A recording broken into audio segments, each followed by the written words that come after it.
kanya. Okay. I mean, yes, about sa akin, pero Coming from him. directed, related sa kanya. May video pa yun eh. Any follow-up, Kat? Tapos sabi nila, ako daw yung hindi mapagkatiwalaan. Eh, hindi nga lumalabas yung video. Wala nga nakakaalam ng video eh. Ako lang. Video, ma'am. Ma'am, anong video, ma'am? Basta. Ma'am, anong video po yun, ma'am? Ay, pag sinabi ko yung gender, alam niyo na kagad kung sino eh. Anong video? Alam niya naman, di ba? Gusto niya lang talaga manggaling sa Ma'am, no, akin. hindi po. JC, alam mo. Oh. No, we don't. Oh, antayin natin. Mahaba kasi yung kwento sa kanya. Tapos pag kinento ko yung parte lang ng question na yan, sayang naman yung ibang chismis. Hindi chismis yun kasi ako yung ano eh. Ako yung may alam. Hindi. Iba pa. Iba pa. Yeah. Hindi ito yung pulveron. Hindi din. Oo. Wala na bang question? Ano na ito? Fishing na ito. Fishing. Ma'am, yung topic na lang ng video, about saan lang yung video. Next question na. Maraming salamat. Okay, magandang umaga po sa lahat. Again, may mga lumabas po. Natatandaan niyo po ba mga kababayan, nung isang araw na kung saan unang lumutang si dating Undersecretary Mercado, naalala niyo po ba yung unang lutang niya sa Kongreso na nag-testify siya? May naalala po ba kayo ron sa press conference ni Vice President Sara Duterte? May naalala po ba kayo?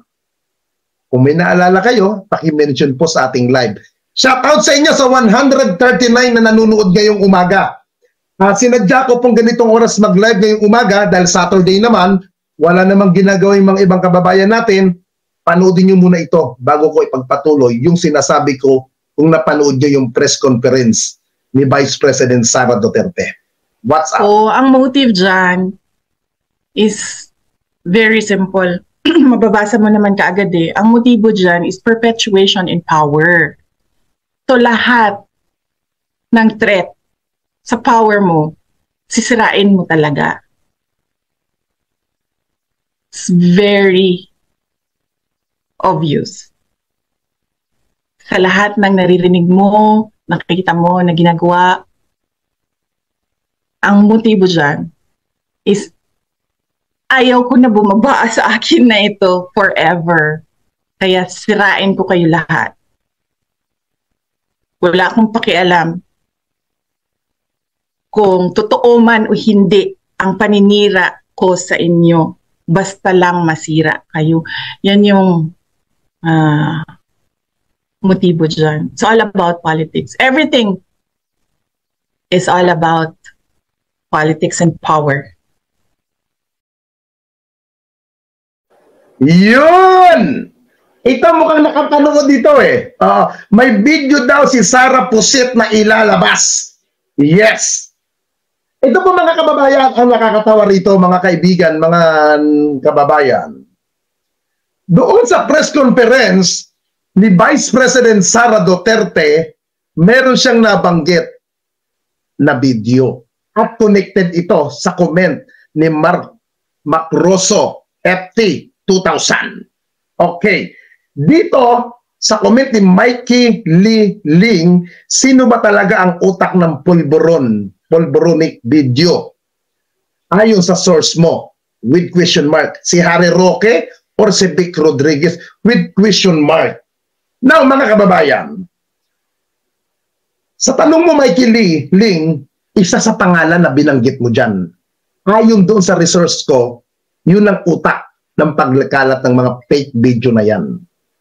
Ikaw na mag-isip kung si Harry Roque or si Vic Rodriguez. Isa sa dalawa na yan. Ang nasa likod ng pagpapakalat ng kasinungalingan na fake video. At ito po mga kababayan na nakakatawa rito mga kababayan ha. Mismo pinangunahan ni Vice President Sara Duterte na mayroon daw ngang ilalabas na video.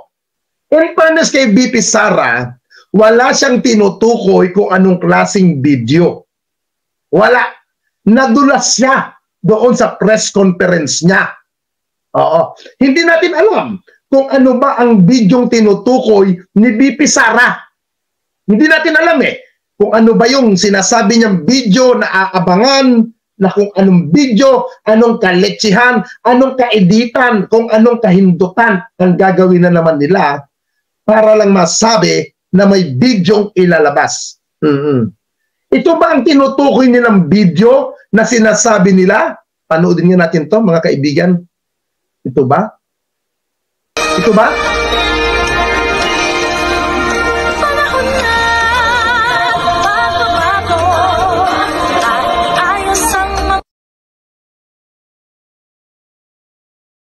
Ay, yung may video na tinutukoy nila, mga kaibigan, yung ba ang bidyong sinasabi, yung ba ay connected sa sinasabi ni BP Sara? Pakita ko nga uli yung video sinasabi. Kung connected ba ito? Kung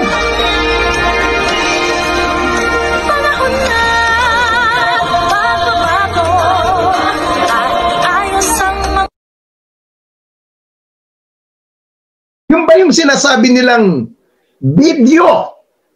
Ha? Yung ba ang video?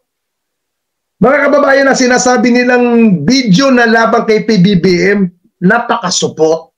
Napakasupot. Napakawalang kwentang video kung ganun. Narinig niyo yung unang pinakita ko, yung sinasabi ni BP Sara? Pakita ko po ulit sa inyo, ha? Para mag-gets ninyo. Ang motive dyan is very simple. Mababasa mo naman kaagad Ang motibo dyan is perpetuation in power. So lahat ng threat sa power mo, sisirain mo talaga. It's very obvious. Sa lahat ng naririnig mo, nakikita mo na ginagawa, ang motibo dyan is ayaw ko na bumaba sa akin na ito forever. Kaya sirain ko kayo lahat. Wala akong paki. Hey! Ang motive dyan, sisirain ko kayong lahat. Ayaw ko nang bumaba. Anong sinabi nito ni ate? Kapal lang mukha ni Sara do. Ngayon nyo lang ba nalaman na makapalamukan ni BP Sara? Alam niyo mga kaibigan, pag yung isang tao nagdodroga, hindi mag-aabot yan sa kalsada ng ganun-ganun. Lalong maraming tao. Maraming tao. Maraming nagkukumpulan. Nakabutan si Pangulong Marcos ng sabo or droga. Nakita na ano po natin, papakita ko po, Ang binigay po kay Pangulong Marcos, hindi po sabo, hindi po cocaine. Ang binigay po sa kanya, isang pin. Pin na tinatawag na medalya ba yun? O parang pin yun dito. Ito po yung pin na ibinigay kay Pangulong Marcos ng isang supporter na ibinulsa sa kaagad ni Pangulong Marcos. Ito po yun mga kababayan, ang pin na tinutukoy. Ayan po. Yung pin na yan. Yan po yan. Ito po siya, yung medalya. Yan. Ngayon, pinalabas ng mga tangat bobo, ng mga supporter ni Digong, na mga tanga. Droga na daw. Droga na daw ang ipinakala. Sabo. O cocaine, kung anong illegal na droga. Ganyan ba kayo kadesperado para sirain ang administrasyon ni Pangulong Ferdinand Romualdez Marcos? Ganyan ba kayo kasabik na makabalik ang mga Duterte na mga atak bumesto muli para magwasak at maghatid ng lagim sa bansang Pilipinas? Wala ba kayong makitang kaululan na iba? Kahapon lang sa Congress, Nagsalita ang isang lieutenant colonel na ginamit para patayin ang isang retiradong general dahil nagiging perwisyo. Ha? Tapos, ito ba pinagmamayabang ni BP Sara? Ang video ko, no? Diyos ko po, sunog! Basura! Yan ba pinagmamayabang ninyo mga puki ng ina ninyo? Ang magpakalat ng magpakalat para magkagulo tayo sa bansang Pilipinas? Ha? Kayo lang ba ang may karapatan na may nagsasabing mahal ang bansa? Putang ina ninyo. Hindi nga kayo marunong rumespeto. Ha? Ha? Nakakahiya. Ha? Tapos, nagsalita si BP Sara, may mga lalabas na mga kung ano-anong eklabo. Putang ina. Bakit? Paano na si Sara na mapapatalsik siya bilang Vice President? Deserve niya ang masita na dahil wala na siyang kwenta para maging Vice President. Tapos nangangarap pa siyang maging Pangulo ng Republika ng Pilipinas. Ha? Pinagwaha-watak-watak na lang tayong mga Pilipino sa gawa ng putang inang babaeng yan. Ha? Dahil sa mga kawalangian na ginagagawa niya. Ha? Sa inyong nanonood yan na 334. Ha? Kabilang ba kayo sa bumoto niya kay Sara Duterte nung last election? Kabilang ka ba sa mga nabudol? Ha? Tapos ito ba nangangarap pa? Ha? Nakakahiya. Ha? Ganyan kagago ang ating Vice President. Kung sino man ang advisor ni Sara, yun ang magpapabagsak sa kanya sa kahihiyan ginagawa niya. Diba? Pwede naman maglabas ng video para sirain si Pangulong Marcos. Bakit pinangunahan pa ng ating Vice President? Halatang halata yung galawan ng mga Duterte ngayon. Ha? Wala na ba kayong makita? Pero wala na bang iba? Puro bangag, ating OMG nakakasawa na. Correct! Yan na lang bang alam nyo panakot nyo? Yan na lang bang pang-blackmail ninyo sa ating Pangulo? Ha? Yan na lang bang pang-blackmail ninyo mga putang ina? Ha? Yan na lang ba? Nasaan ang mga defender ni Sara na tanga? Sayang ang ibinabayad sa mga advisor. Sayang ang binabayad sa mga political strategy ni Sara. Puro kapalpakan.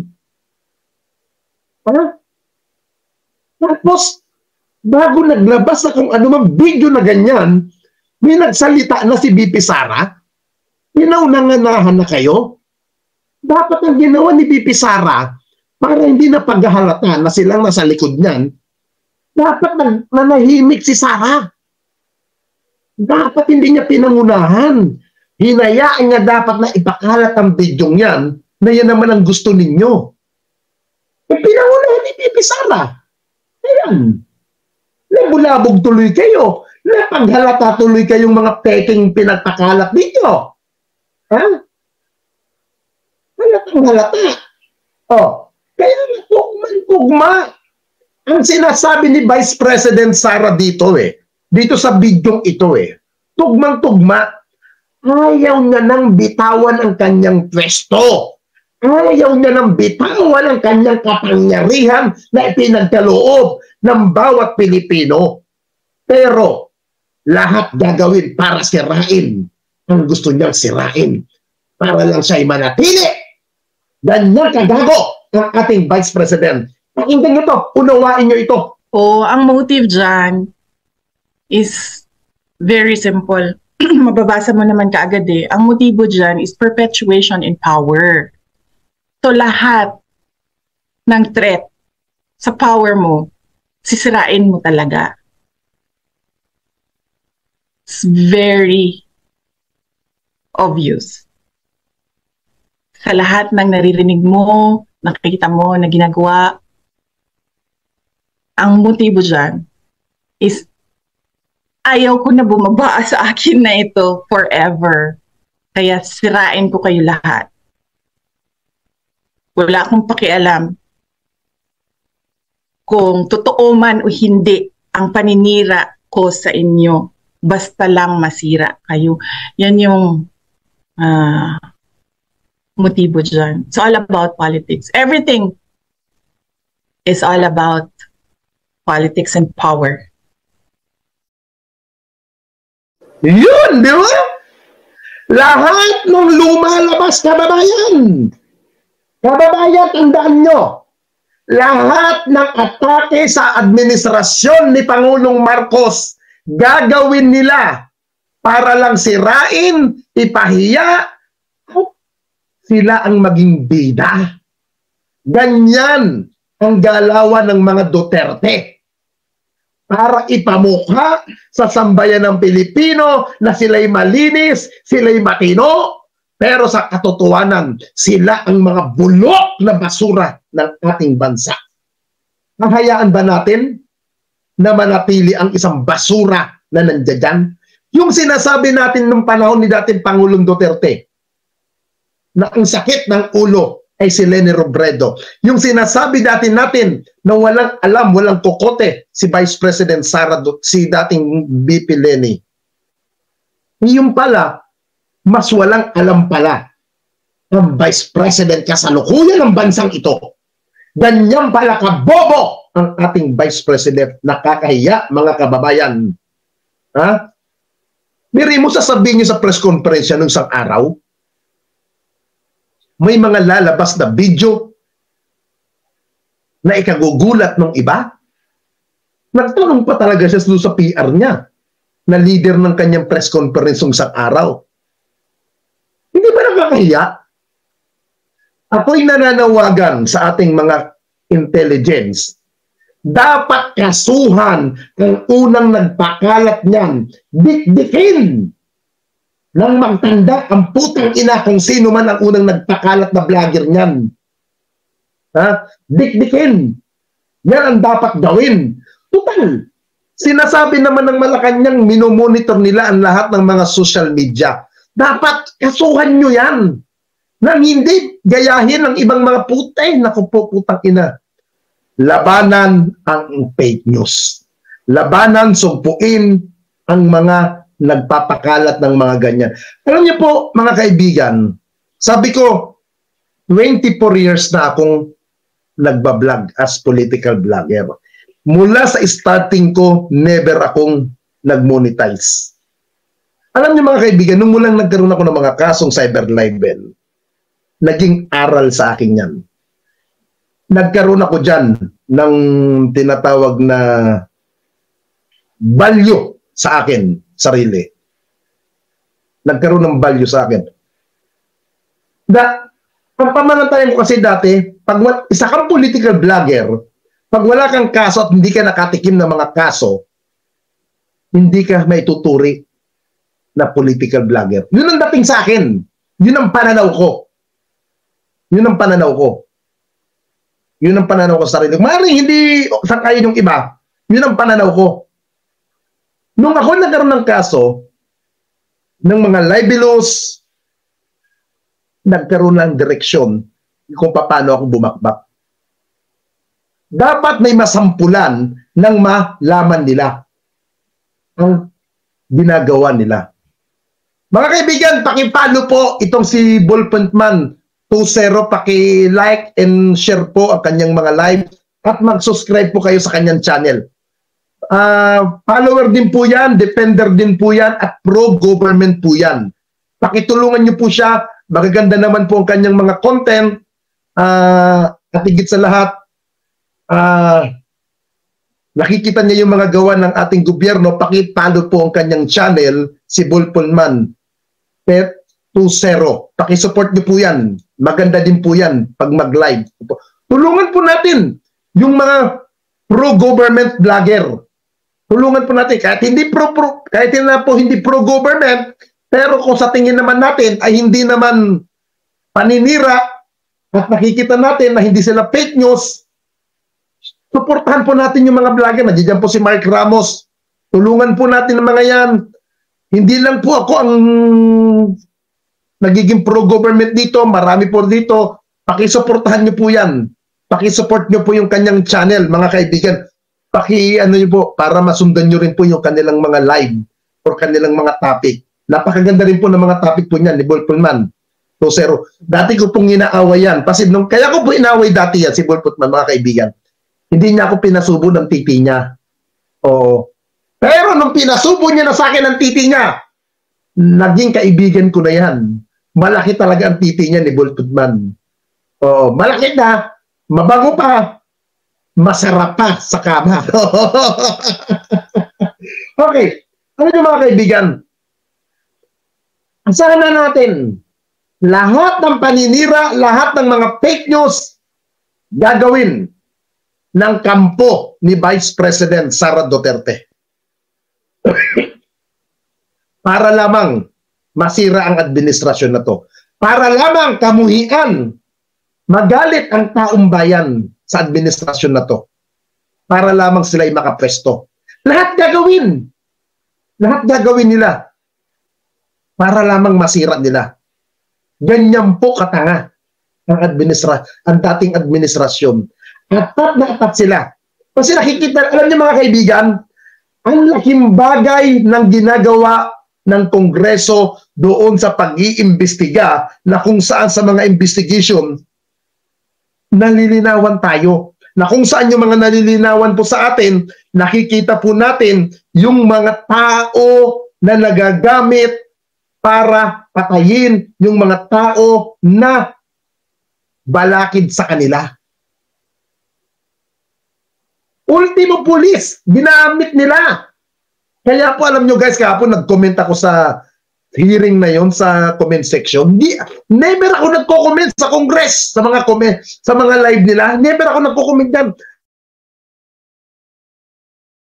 Utang ina, nung napanood ko kahapon kung paano nagsalaysay yung colonel na police lieutenant colonel, sabi ko, utang ina, kaya lalong nasisira ang ibang kapulisan na dadamay sa mga matitino dahil sa mangilan-ngilan na ginagawa ng iba. Kaya mga kaibigan, huwag po tayong magsawa na tulungan, suportahan ang ating hanay ng kapulisan. Mas marami po ang matino.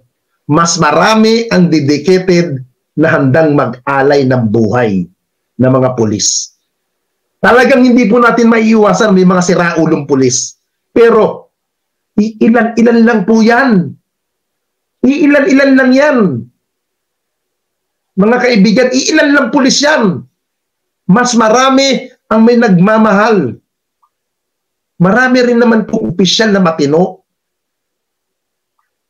Marami. Kaya huwag tayong magsawa na tumulong sa gobyerno. Huwag po tayong walang mga yan, putang inang yata. Hindi naman akasyat ng mga yan. May mga pas, may nanunod dito. Pumapasok, tapos hindi naman mga O doon po sa mga naka-jacket dyan, doon sa mga moderator natin yan, nandiyan si Riders for Life, sipain nyo ng mga yan. Sipain nyo na kung alam nyo may mga gago dyan na mga tanga, sipain nyo na yan. Huwag nyo nang patanggalin niya, kayo nang kaya po tayo naglagay ng moderator dyan, para po kayo ang masumipa sa mga yan. Tanggalin nyo na mga yan. Mga bugok ang mga yan. Oo. Kasi alam niyo po mga kaibigan, ang tanga kasi, kahit paliwanagan nyo ng maganda, kahit anong sabihin nyo na maganda, pag ang tanga, sarado ang utak, ang gusto ng tanga, ipagpatuloy yung pagpapakalat ng kung anong kasiraan, yan ang paniniwalaan nila. Hindi po natin sila masisisi, kasi mga tanga po ang mga yan. Ganyan po ang arok ng utak nila. Ganyan ang kaisipan nila. Natingin nila, natutuwa sila dyan. Para po ako, natutuwa ako pang naminabibwisit sa akin. Meron din po ang mga yan. Kaya naiintindihan ko sila. Pero, hanggang kailan ang pagiging may mga napapaniwala. Di po ba? Ito na lang. Yung binigay ng isang tao kay Pangulong Marcos na isang tin na nakaplastic, binulo sa kaagad ni Pangulong Marcos, ginawa ng isyo. Droga na daw. Shabu na daw or cocaine. Ganyan kakitid ang mga tanga. Ang daming tao doon sa video, gagawa ng eksena, tapos iaabot sa Pangulo. Sa tingin nyo, walang dadampot doon. Walang makakapansin na droga yun. Kundi ba mga tanga, gagawa lang sila ng kasiraan, fake news pa yan. Yung ginawa ni Vice President Sara Duterte na sinasabi niyang may bidyong lalabas, ito ba yung tinutukoy niya? Yan ba yung sinasabi niya? Pero itong bato ng video na lumabas, ito ba yung pinapakalat ninyong video na ikinakalat niyo sa social media? Ito ba?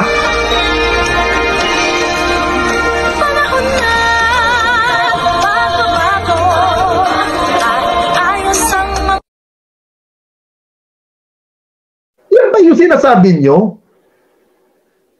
Nakakahiya naman kayo.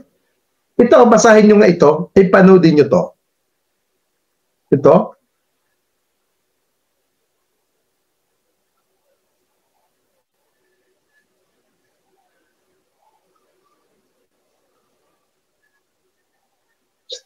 Yung ano mo, naririnig dito. Ulitin natin yung video guys ha.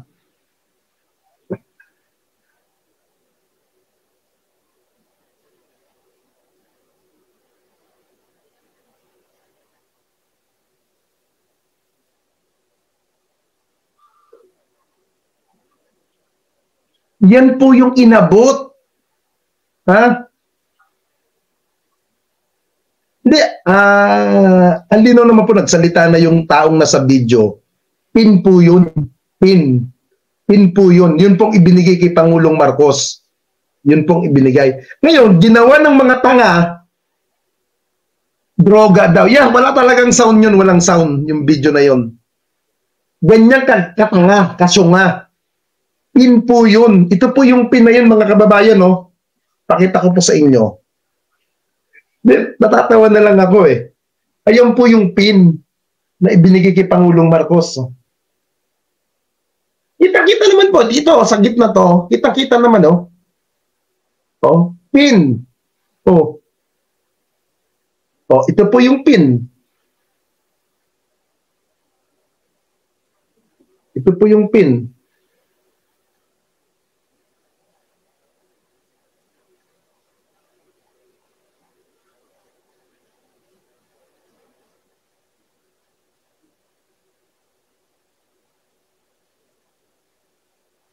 Ayan po yung binigay kay Pangulong Marcos.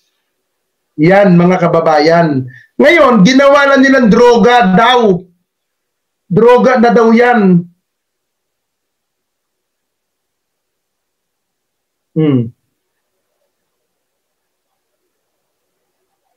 Yan ang ginawa. Hindi, alam niyo mga kaibigan, I think hindi na rin mali yung nagbigay eh.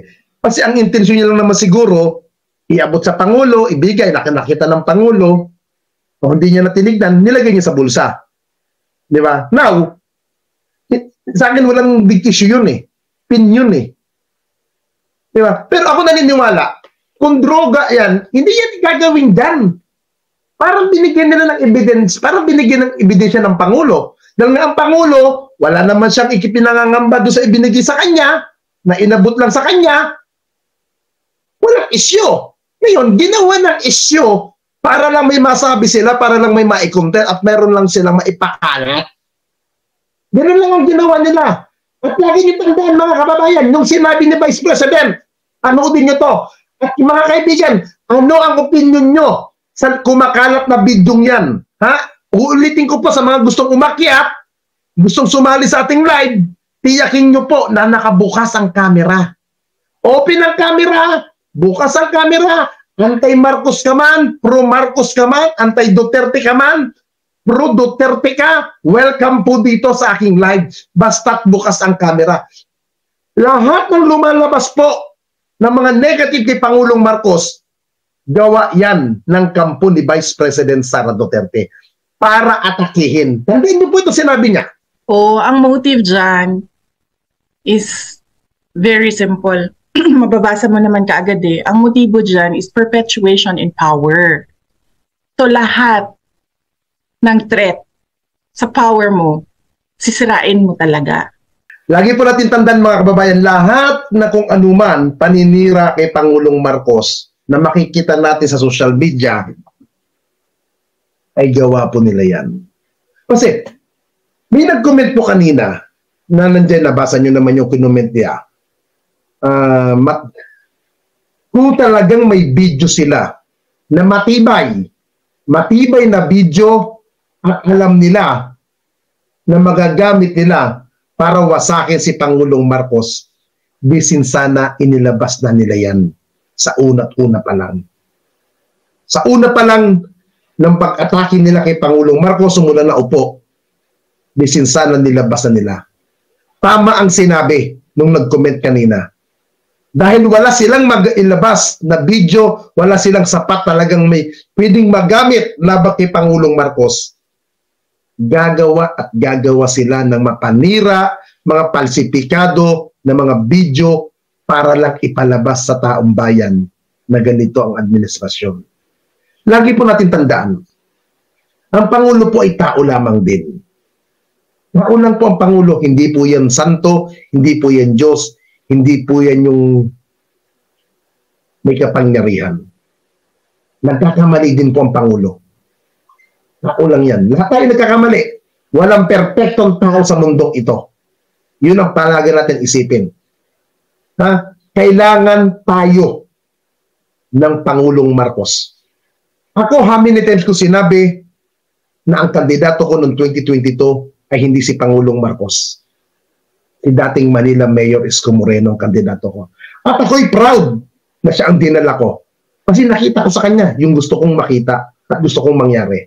Pero, dahil ang nanalo si Pangulong Marcos, at ako naman ay simpleng mamamayan at naniniwala sa salita ng Diyos, ang sabi nga sa Biblia, pasakop kayo sa gobyerno. Dahil walang gobyerno na hindi nagmumula sa akin. Ang linaw ng sinabi ng Diyos.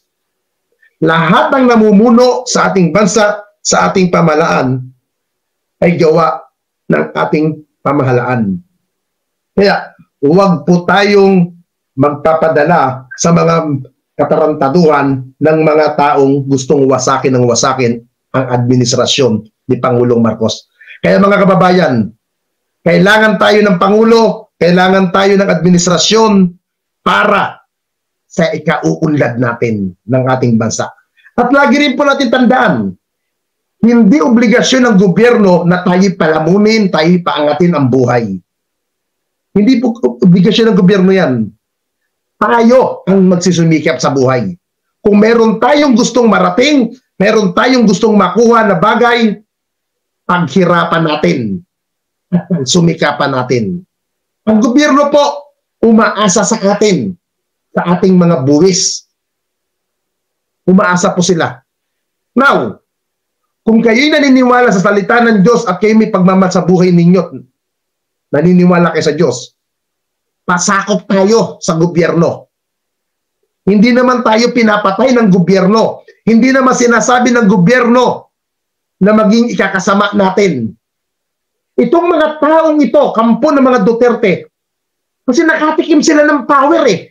Nakatikim sila ng sarap sa gobyerno. Di ba? Nakatikim sila. Ngayon, hinahanap-hanap nila ang sarap na yan na nawala sa kanila. Hindi nila matanggap na si Pangulong Marcos ay nakabalik na sa gobyerno, nakabalik na sa pamahalaan at namumuno na. Lahat ng ginawa ni Sara, pakikitungo, pakikipag-ano-ano, pakitang tao lamang yan, kaplastikan mga kababayan. Magpasalamat tayo. Bakit? Maaga pa lang, nalaman na natin ang tunay na ugali ni Vice President Sara Duterte. Nalaman na natin ang kanyang maitim na balak. Nagtagal pa yan na nagpapanggap siya na siya'y sumusuporta sa administrasyon. Mas lalong po problemahin natin yan. Magpasalamat tayo sa Diyos Dahil ngayon pa lamang nalaman na natin ang tunay na motibo ni BP Sara.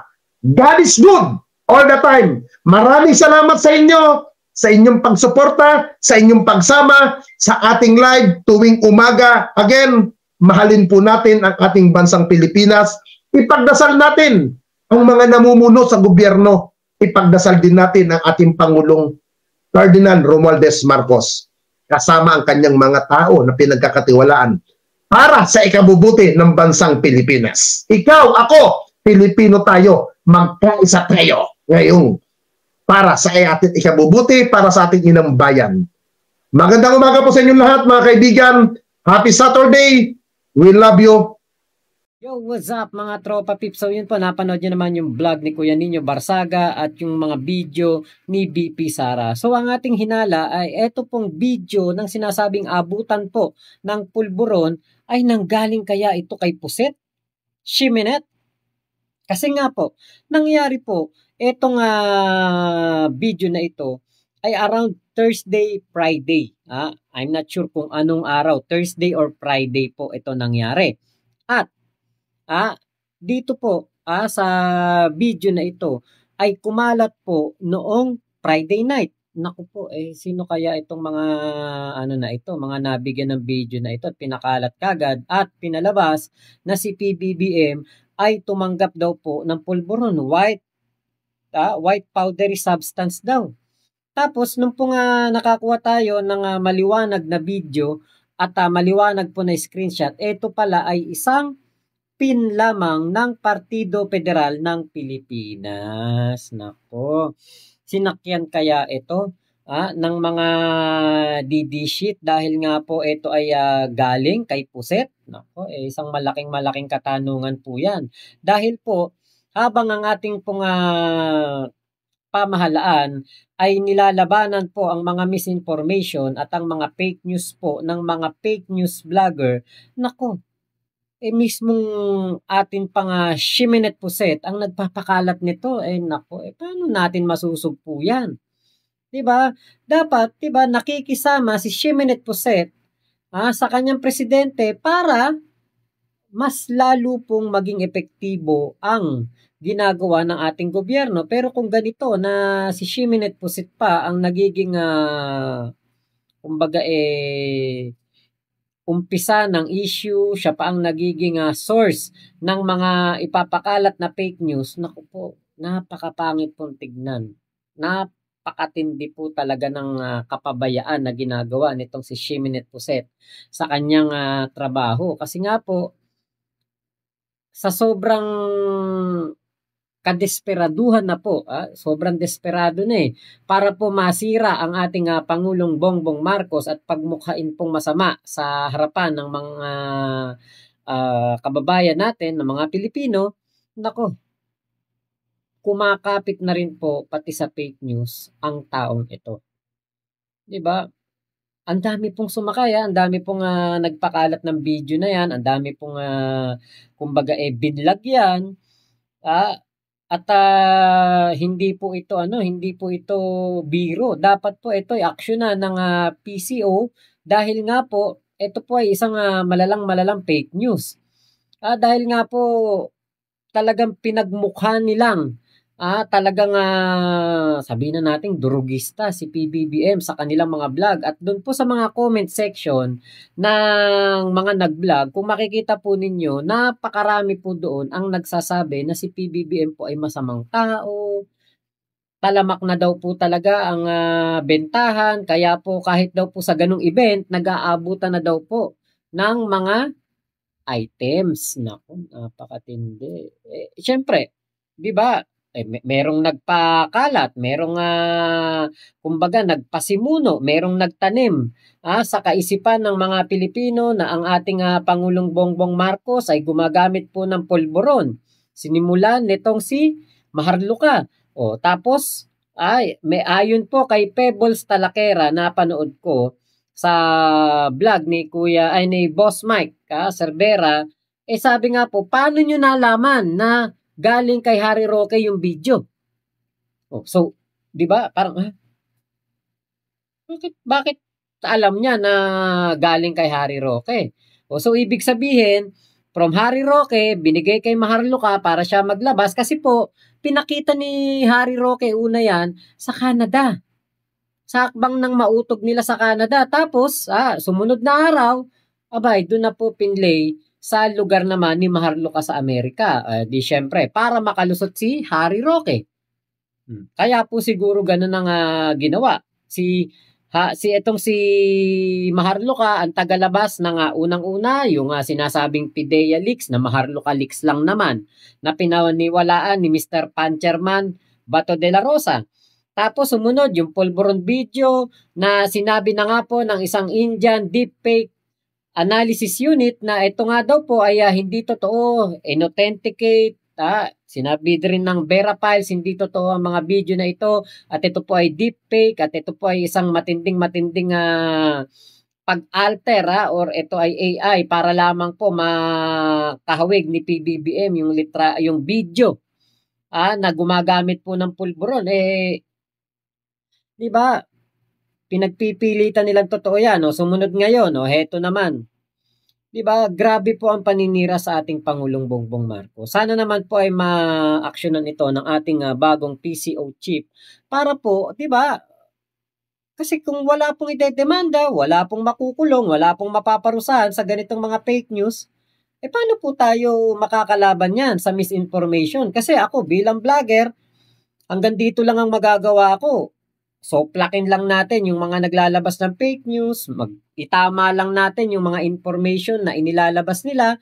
Tapos, di ba, dapat merong pong gagawin din ng gobyerno kasi katulad po namin ng mga vlogger kami, di ba, kaya naming kontrahin to. Dahil kahit papaano may manonood ng mga video namin.